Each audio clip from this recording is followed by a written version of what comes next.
Selanjutnya, kita akan belajar tata bahasa kedua, yaitu mengenai akhiran semnika dan semnida.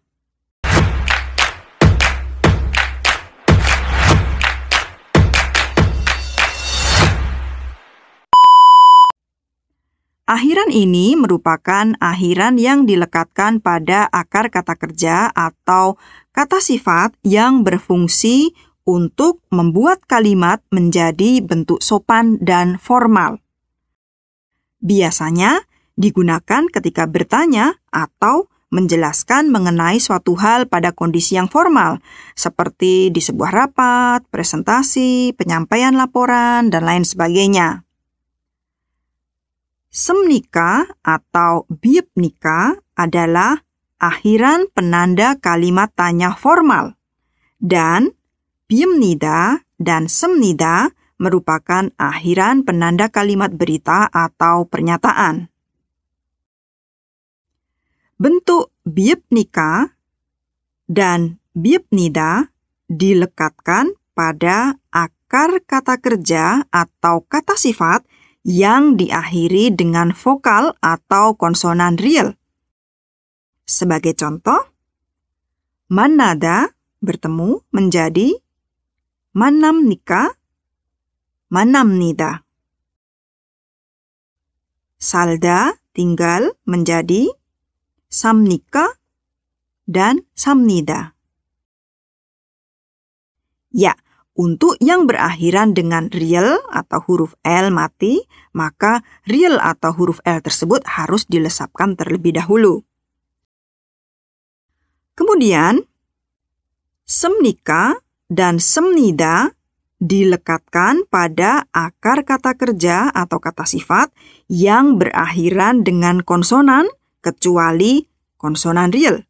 Misalnya, mokta, makan, menjadi moksemnika, moksemnida. Kemudian, topta, panas, menjadi topsemnika, topsemnida.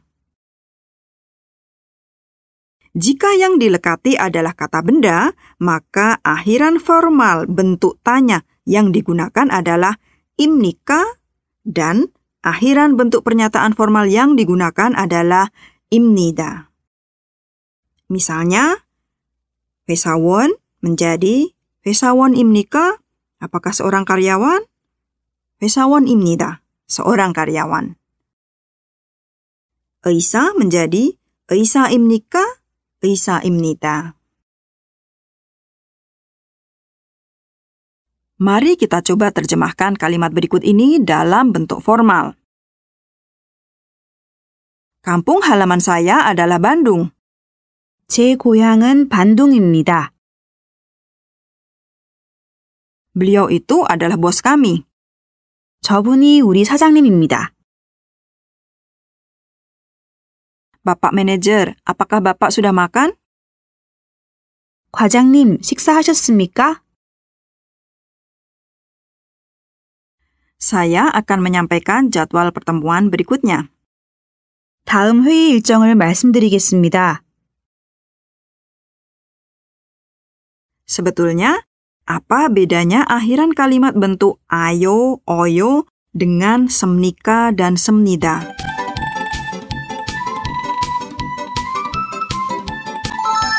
Ya, ayo dan oyo biasa digunakan oleh sesama keluarga atau orang yang hubungannya dekat. Sedangkan seperti yang tadi sudah disebutkan, semnika dan semnida digunakan dalam suasana resmi atau saat berbicara dengan orang yang pertama kali ditemui. Silahkan perhatikan kalimat berikut.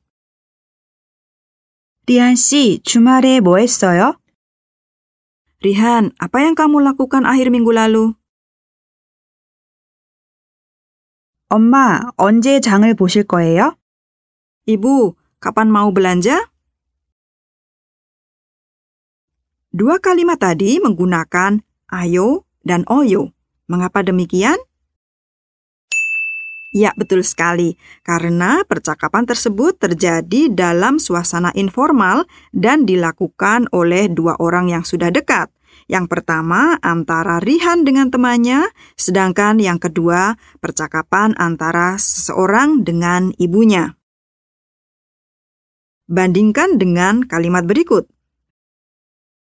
처음 뵙겠습니다. 제 이름은 사리입니다. 제 고향은 반둥입니다. Kedua kalimat tadi menggunakan bentuk formal imnida. Mengapa demikian? Ya, betul sekali. Karena kalimat tersebut diucapkan oleh Sari kepada orang yang baru saja dikenalnya. Mari kita dengarkan percakapan pendek berikut ini. 어떻게 오셨습니까? 감기에 걸려서 왔습니다. Percakapan tadi menggunakan semnida dan semnika. Mengapa ya?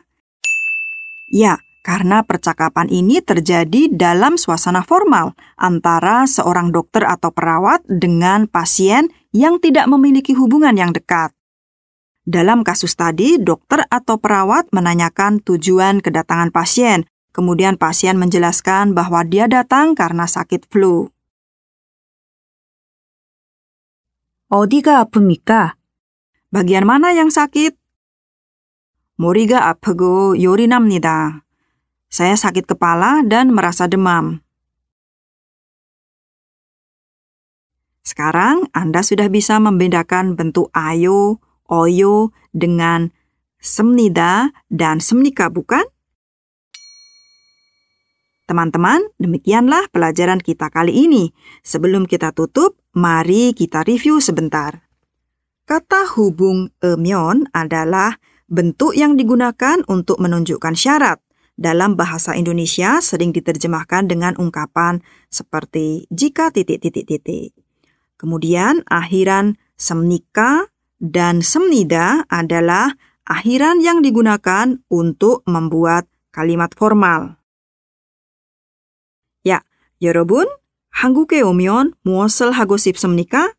Apa yang ingin Anda sekalian lakukan setelah datang ke Korea? Sampai bertemu pada pelajaran selanjutnya.